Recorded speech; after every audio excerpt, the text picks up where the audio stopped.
आज हम जेएनयू पहुँचे और हम जानने पहुँचे यूथ क्या सोचता है, चुनाव आ रहे हैं, किस आधार पे वोट डालेगा। तो इस वक्त रात के 9:45 कुछ हो रहे हैं और हम अरावली पहाड़ी पर मौजूद हैं। यहाँ पे हमें कुछ स्टूडेंट्स देखे तो सोचा इनसे बातचीत करें, समझने की कोशिश करें कि क्या जेएनयू कैसा है, जेएनयू के कैसे हाल हैं और ये यूथ जो यहाँ इस वक्त मौजूद है इनकी ज़िंदगी में क्या चल रहा है इस वक्त। तो जानने की कोशिश करते हैं। बहुत बहुत स्वागत है। Thank you. क्या करते हैं आप? मैं अभी रशियन लैंग्वेज सीख रहा हूँ, सेकंड ईयर में हूँ अभी। रशियन लैंग्वेज यूजी कोर्स में हूँ फिलहाल। कहाँ से हैं? मैं बेगूसराय बिहार से हूँ। बेगूसराय से। वहाँ की लैंग्वेज क्या है? वहाँ की लैंग्वेज अंगिका है। अंगिका है। जी ठीक है। आप रशियन सीख रहे हैं, अंगिका वहाँ की लैंग्वेज है। यहाँ पर एडमिशन कैसे हुआ आपका? यहाँ पे एडमिशन किसने बताया आपको जेएनयू के बारे में? एक्चुअली जैसा कि मैं बिहार से आ रहा तो वहाँ पे एक ट्रेंड है कि यार आपको या तो इंजीनियरिंग करना है या तो मेडिकल करना है। लेकिन मेरा उसमें इंटरेस्ट नहीं था, तो फिर मैं खुद से चेक करा यार कि कहाँ मैं टॉप यूनिवर्सिटी में जा सकता हूँ। तो वो देखा फिर अपार्ट फ्रॉम आईआईटी और नीट जेएनयू और समथिंग। तो उसके बाद मैं जेएनयू के लिए ट्राई करा, सीयूईटी यूजी के थ्रू मैं आया यहाँ पे। तो कैसा है माहौल यहाँ का? इट्स ग्रेट या। अच्छा, कहा जाता है कि जेएनयू में जो स्टूडेंट होते हैं वो देशद्रोही होते हैं, टुकड़े टुकड़े गैंग का हिस्सा होते हैं। नहीं, मैं पिछले 2 साल से मैं यहाँ पे हूँ। ऐसा कुछ नहीं होता कि यार जेएनयू वाले टुकड़े टुकड़े को गैंग वाले होते हैं, ऐसा मेरे अकॉर्डिंग तो नहीं है। वो बाहर बात फैलाई जाती है, वो अलग बातें हैं, प्रोपेगेंडा चलाई जाती है, उसमें I am not a big fan of that thing. गोदी मीडिया है, अब वो कुछ भी चला रहे हैं। तो अगर आप जेएनयू के अंदर आते हैं तो यहाँ पे हर एक चीज़ के लिए हमारे पास एक प्रॉपर फैसिलिटी है। हर एक धर्म को, हर एक कम्युनिटी को हम प्रॉपर यहाँ पे एक रिप्रेजेंटेशन देते हैं। तो ऐसा कहना कि यार जेएनयू वाले टुकड़े टुकड़े गैंग है, तो ऐसा ही गलत कहना होगा मेरे अकॉर्डिंग। तो आप मानते हैं गोदी मीडिया है, मतलब जो हाँ, ऑब्वियसली वो सब हम सबको पता है यार। अगर आप स्टूडेंट हो, अगर आप यूथ हो, तो आपको सब पता है कि यार क्या हमारे देश में हो रही है। यूथ क्या चाहता है, आप क्या चाहते हो, कैसा फ्यूचर देखना चाहते हो और किस तरीके की किस तरफ हम बढ़ रहे हैं? देखो यार, यूथ तो अकॉर्डिंग टू मी वो चाहता है कि उसके पास प्रॉपर जॉब हो, सही वो अपना लाइफ करे, लीड करे। एंड वो नहीं कि भाई रिलीजन के नाम पे या कुछ कम्युनिटी के नाम पे फंस जाए। वो चाहता है कि आगे बढ़े, टेक्नोलॉजी में अपना खुद का बहुत अपना बेस्ट करे। सब चाहते हैं अपना एट द एंड हैप्पी हो। तो उसके लिए हमें क्या चाहिए? अच्छी जॉब चाहिए, अच्छी सोसाइटी चाहिए जहाँ पे हम अपने घर वालों को सही देख पाएंगे, हमारे कल जो बच्चे होंगे उनके लिए अच्छी एनवायरनमेंट दे पाएंगे।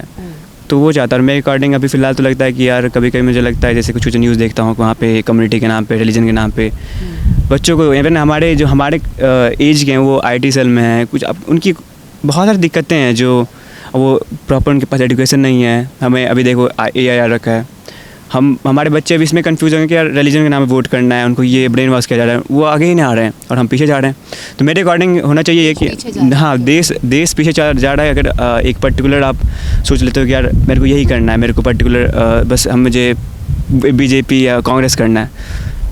भाई अगर तू यूथ है तो यार तुम्हें इन चीज़ों से ऊपर उठना होगा, टेक में जाना होगा, मेडिकल में जाना, बहुत चीज़ें हैं यार। लाइफ बहुत बड़ी है, इन चीज़ों से थोड़ा सा ऊपर उठना होगा। अब पॉलिटिक्स में जाओ यार, कुछ अच्छे मुद्दे लेकर आओ यार। आपको लगता है पॉलिटिक्स में नए लीडर्स की ज़रूरत है? ऑब्वियसली बहुत ज़रूरी है।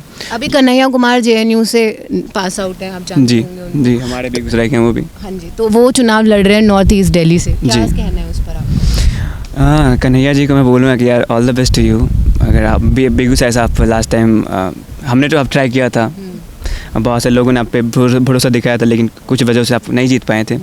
तो मैं चाहता हूँ कि यार दिल्ली में आप आए हैं, आपको वोट टिकट मिला है, तो यार अपना सही से कैंपेन कीजिए एंड लेट्स सी क्या आपकी दिल्ली वाले लोग करते हैं आपके साथ। Let's see. बहुत सारी वर्ड से all the best to you. आप बताइए, आप कहाँ से हैं? उज्जैन से। उज्जैन से। कैसा है उज्जैन? दिल्ली में आप पहली बार आए? क्या कर रहे हैं? मास्टर्स कर रहा था सोशियोलॉजी में। सोशियोलॉजी में मास्टर्स कर रहे हैं। तो कैसा लगा दिल्ली और उज्जैन से कितना अलग है दिल्ली? मतलब Ujjain is like a religious place और जो दिल्ली है वो एक मेट्रो सिटी है, तो काफ़ी डिफरेंस है यहाँ के कल्चर में और उज्जैन के कल्चर में। तो अभी जैसे आपने अपनी स्कूलिंग उज्जैन से की होगी, कैसा उज्जैन का माहौल कैसा है, थोड़ा सा बताइए। वोट देते हैं आप? तो वोट देने गए आप? हाँ, मतलब एक तरीके से वहाँ का जो है सिटीज़न वो बहुत ज़्यादा कह सकते हैं कि प्रोपेगेंडा के अंदर है वो। हाँ, लाइक बटा हुआ है वो धर्म। हाँ, उस बेस पे। हाँ। तो अब मैं ये पूछना चाह रही थी, आपने स्कूलिंग की अपनी, वहाँ का इन्वायरमेंट कैसा है, मतलब सेफ़ है या नहीं है? क्योंकि दिल्ली इतनी सेफ़ नहीं है। हाँ, छोटा शहर है तो मतलब काफ़ी ज़्यादा सेफ़ है लड़कियों के लिए। बाकी जो पर्सपेक्टिव है लड़कियों को देखने का, वहाँ के लोगों का वो नहीं, बहुत ज़्यादा रिग्रेस है वो। हाँ। क्या लगता है क्या बदलाव देखना चाहेंगे आप उज्जैन में? वोट देते हैं तो क्या सोच के देते हैं? Like first development, second peace होना चाहिए, वहाँ पे कम्युनिटी के बीच में पीस नहीं है। हाँ, और जो मोबिलाइजेशन है यूथ का वो बहुत ज़्यादा है वहाँ पे, किसी एक रिलीजन को लेकर के या फिर एक रिलीजन को लेकर के जो नफरत है वो भी बहुत ज़्यादा है। जॉब अपॉर्चुनिटीज़ हैं? नहीं, एम्प्लॉयमेंट काफ़ी कम है वहाँ पे। तो आपने इसी आधार पे वोट दिया होगा कि एम्प्लॉयमेंट हो और डेवलप करे सोसाइटी? हाँ, इस लोकसभा में वोट नहीं दे पाए थे क्योंकि यहाँ पे हम लोगों का एग्ज़ाम चल रहा था। हाँ, बाकी अगर वोट देते हैं तो यही मुद्दे रहेंगे। तो अभी करंट गवर्नमेंट को किस तरीके से देखते हैं? लाइक वो लोग क्वेश्चनिंग को लेते नहीं हैं। जैसे पीएम ने पिछले 10 सालों से प्रेस कॉन्फ्रेंस नहीं की है। हाँ, कोई क्वेश्चन करने वाला है नहीं। जो मीडिया है मेन स्ट्रीम वो भी एक तरीके से मोबिलाइज हो चुका है एक पर्टिकुलर पार्टी के लिए। हाँ, ये बात आपने सही बोली कि जो एक पीस है आप वो शायद कहीं ख़त्म हो रहा है बिकॉज ऑफ रिलीजन, उसके आधार पे लोगों को बांटा जा रहा है, ऐसा दिखता भी है। तो कम्युनल राइट्स आपको लगता है बढ़, आप देखते हैं उज्जैन में या दिल्ली में रहते हैं? हाँ, अगर हिस्ट्री देखें तो मतलब ऐसा नहीं बोल सकते कि सिर्फ पर्टिकुलर इस रिजिम के अंदर ही बढ़ रहे हैं। पिछले टाइम में भी हुए हैं, कांग्रेस के रिजिम में भी हुए हैं राइट्स। तो बस यहाँ पे मोबिलाइजेशन जो यूथ का है ना, मतलब उन लोगों का रीजनिंग करने का कैपेसिटी काफ़ी कम हो गया है। अब सीधे सीधे वो लोग लड़ने के लिए आ जाते हैं। अच्छा, अंतर्राष्ट्रीय स्तर पर हमारी स्थिति सुधरी है? मीडिया में बताया जाता है ऐसा। बाकी हाँ, अगर जियो पॉलिटिक्स अच्छे से समझे ना तो स्ट्रांग हो रहे हैं। बाकी जिस तरीके से मीडिया शो कर रहा है कि हम लोग बहुत ज़्यादा मतलब डेवलप्ड हो चुके हैं, वो नहीं है। अभी ग्राउंड लेवल पे ये रियलिटी नहीं है। ग्राउंड लेवल की रियलिटी कुछ और ही है। हाँ। गरीब है लोग, हाँ, उन्हें खाना नहीं मिल रहा, लेकिन 80 करोड़ लोगों को राशन मिल रहा है, तो उससे काफ़ी खुश हैं लोग। इस चीज़ को निगेटिवली देखना चाहिए मेरे ख्याल से कि इतने सारे लोग हैं जो गवर्नमेंट के ऊपर डिपेंडेंट हैं। मतलब वो लोग खुद का नहीं कर पा रहे हैं वो लोग। आपका क्या कहना है इस पर? मैं तो कहूँगा कि जैसे बहुत सारी चीज़ें जो हमें गवर्नमेंट की हमें प्रेज़ भी करनी चाहिए, नहीं कि बस हमें क्रिटिसाइज़ करें, क्योंकि बहुत सारी हमारी जियो पॉलिटिक्स में देखते हो तो हमारे मोदी जी अच्छी काम कर रहे हैं मेरे अकॉर्डिंग लगता है। और वही कुछ दिक्कतें हैं जो भाई साहब ने बताया कि हम जो 80 करोड़ लोग हैं वो डिपेंडेंट हो गए हैं हमारे मोदी से। लेकिन उनको ये भी समझना चाहिए जो 80 करोड़ को जो वो राशन मिल रहा है वो तो उनकी सॉर्ट ऑफ वो गवर्नमेंट थोड़ी खुद के पैसे दे रही है, तो बजट से डाल दे। तो मेरे अकॉर्डिंग प्रो भी है और कॉन्स भी इसमें, ऐसा Pros and cons दोनों ही हैं, ऐसा नहीं कर सकते हम तो। और आपको कोई लगता है कुछ सुधार आने की ज़रूरत है? कुछ जैसे कि अगर हम बात करते हैं, हमारा हमेशा न्यूज़ में हम देखते हैं, न्यूज़ चैनल्स में, टेलीविज़न में बेसिकली हमेशा कंपैरिजन पाकिस्तान से किया जाता है। आपको ऐसा लगता है? कुछ मेन मुद्दे जैसे बीजेपी ने बना लिए हैं, अगर देखा जाए तो, जैसे पाकिस्तान, फिर हिंदू मुसलमान, मंदिर मस्जिद, ये सब होता है। तो इन चीज़ों की बजाय देखना चाहिए कि जैसे फंड कट हो रहा है एजुकेशन के अंदर, इन लोगों को था कि जीडीपी का कुछ परसेंटेज लोग इंक्रीज़ करेंगे, बाकी कर नहीं पाए लोग। जो 2023 का इन्होंने टारगेट रखा था, 1 साल ऊपर हो गया है, तो लगभग कर नहीं पाए लोग। एजुकेशन में जो बढ़ाना था, हेल्थ में जो इनको बजट बढ़ाना था, वो चीज़ है। हेल्थ में बजट नहीं बढ़ा, एजुकेशन में नहीं बढ़ा। इवन हम देख रहे हैं जो कट हो रहा है, जैसे जेएनयू का ही जो है बजट, मतलब जो जेएनयू का एलोकेशन होना चाहिए, यहाँ पे बहुत ज़्यादा फंड कट हुआ है। पीएचडी की सीट्स में भी यहाँ पे कट हुआ है। और यहाँ के स्टूडेंट्स का ऐसा है कि ये लोग क्वेश्चन करते हैं गवर्नमेंट से, इसलिए शायद गवर्नमेंट यहाँ पे डरती है। और जहांगीर नेशनल यूनिवर्सिटी जैसी मूवी जो है उसको सपोर्ट करते हैं यहाँ के लोग। गवर्नमेंट जॉब्स भी बहुत कट, हाँ पिछले कुछ टाइम। हाँ, और इनफॉर्मल सेक्टर का जो है वो इंक्रीज़ हुआ है, फॉर्मल सेक्टर डिक्रीज़ हो रहा है। आने वाला फ्यूचर कैसा देखते हैं आप? ब्राइट देखते हैं। नहीं, आप तो देखते हैं जैसे सोसाइटी, जैसे नौकरी सबसे इम्पोर्टेंट, जैसे आप लोगों ने बात किया नौकरी की कमी है जो कि डिनाई नहीं कर सकते, ऐसा डेटा कहता है, ऐसे स्टैट्स कहते हैं। हाँ, अगर इंडिया को डेवलप होना है तो होना चाहिए ना एम्प्लॉयमेंट, जितना ज़्यादा बढ़ा सकती है गवर्नमेंट उनको बढ़ाना चाहिए, सारे सेक्टर्स में, इनफॉर्मल में, फॉर्मल में, हर तरीके से।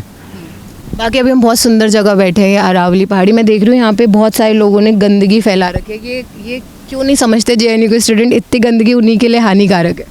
जी, मैं तो कहूँगा कि ये हमारी गलती है रियली। ये जो करते हैं वो बहुत ख़राब कर रहे हैं हमारी खुद की यूनिवर्सिटी के लिए। मुझे ऐसा ही फील नहीं होता है सब देख के। नहीं, इन्वायरमेंट ख़राब करना मतलब जो करना है कर सकते हैं, लेकिन इस तरीके से फैला के तो ये अपना ही नुकसान है ना। कोई यहाँ पे कैंपेन नहीं चलाते हैं? जी हाँ, कैंपेन चलते हैं। एनएसएस हमारी जो नेशनल सर्विस स्कीम है वो अपना रेगुलर वो क्लीन ड्राइव चलाती है, तो उसके लिए तो मैं बहुत, लेकिन लोगों को नहीं समझ आता। हाँ, स्टूडेंट्स यहाँ पे एक तरीके से एंजॉय करने के लिए आते हैं, जो है PSR रॉक्स यहाँ पे।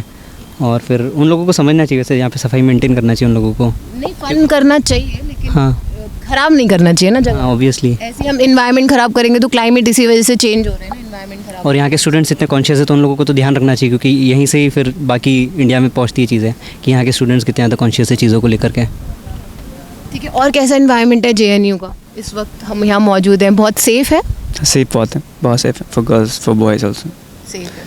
कुछ कुछ दिक्कतें होती है, मतलब कि कहीं इधर रिसेंटली एक हमारे यूनिवर्सिटी में एक प्रोटेस्ट हुआ था because of a girl was molested, तो कुछ दिक्कत। साक्षी नाम था, हाँ जी, उनसे बात हुई थी। या तो there are some difficulties we are facing, तो उसके लिए हमारी आई गेस हमारी एडमिनिस्ट्रेशन काम कर रही है। उसमें हमें थोड़ा होप दिखाना होगा, थोड़ा बिलीव करना होगा, क्योंकि हमें एज ए स्टूडेंट हमें भी आगे आना चाहिए कि अगर कुछ गलत हो रहा है उसके लिए हमें बोलना चाहिए, लेकिन इसके साथ साथ हमें ये भी थोड़ा बिलीव दिखाना पड़ेगा कि यार हाँ हमारी एडमिशन काम कर रही है। अगर नहीं होती तो फिर तो हम लोग आएंगे, हमारे पास वॉइस है तो हम फिर से आएंगे। तो मिल गया उनको जस्टिस? हाँ जी, वो तो उनकी काम हो रही है, मेरे को पूरा नहीं पता मेरे को क्या। हाँ जी, अच्छा ठीक है। और JNU में सब सही, पढ़ाई तो अच्छी है ही, फीस में कोई बढ़ोतरी? फीस में बढ़ोतरी नहीं है, बाकी जो रिक्रूटमेंट हो रही है प्रोफेसर्स की अभी इस टाइम पे पिछले लगभग 3 सालों से, तो बोल रहे हैं कि उस हिसाब से जो JNU का एकेडमिक लेवल था वो कम हो रहा है प्रोफेसर्स के रिक्रूटमेंट की वजह से। और हाँ, ये एक रीज़न बताया है, सीनियर्स ने भी बताया और हम लोगों ने भी फेस किया है ये। हाँ, मतलब एक पर्टिकुलरली आइडियोलॉजी के जो प्रोफेसर्स हैं वो लोग रिक्रूट हो रहे हैं डिपार्टमेंट में। हाँ, बहुत बहुत धन्यवाद हमसे जुड़ने के लिए। और हम इस वक्त मौजूद हैं, बताया जैसे मैंने आपको शुरू में कि अरावली की पहाड़ी इसको बोलते हैं, यहाँ ये PSR रॉक्स है बेसिकली। PSR रॉक्स पे मौजूद हैं और यहाँ पे रात को सब JNU में जो स्टूडेंट्स हैं वो आते हैं, रिलैक्स करते हैं, क्योंकि यहाँ का इन्वायरमेंट एक्चुअली बहुत अच्छा है, बहुत ग्रीनरी है यहाँ पे और बहुत खुला आसमान है, इसलिए आते हैं। हाँ जी, तो ये लगता नहीं कि दिल्ली का पार्ट है। बिल्कुल नहीं लगता है। इतनी ज़्यादा ग्रीनरी है यहाँ पे, फ्रीडम भी है, लड़कियाँ सेफ है, ग्रीनरी है इतनी ज़्यादा, लिबरल है इतना पूरा कैंपस सारी चीज़ों को लेकर के। मैं चाहूँगी कि ऐसी ग्रीनरी जो हमें यहाँ दिल्ली के PSR जगह पे दिख रही है वो हर मतलब पूरे देश में दिखनी चाहिए। ज़रूर ज़रूर, के अलावा पूरे देश में दिखने की उसकी ज़रूरत है। क्लाइमेट चेंज हो रहा है, गर्मी बहुत ज़्यादा बढ़ रही है, 47 डिग्री टेम्परेचर हम क्रॉस करने हाँ जी, मतलब उस पर पहुँच रहे हैं। तो उबल रहे होते हैं रेगुलर अपने हॉस्टल्स में, तो रेगुलर से लगभग 2 डिग्री तो कमी होगा यहाँ का इस ग्रीनरी की वजह से। पूरी दिल्ली से 2 डिग्री कम होगा यहाँ पे, लेकिन बहुत ज़्यादा क्लाइमेट चेंज का प्रॉब्लम है, उस पर मुझे लगता है हम सबको ध्यान रखने की ज़रूरत है। As a citizen of India हमें लगता है हम सबको थोड़ा कंट्रीब्यूट करना चाहिए। फ़िलहाल अभी के लिए इतना ही, धन्यवाद।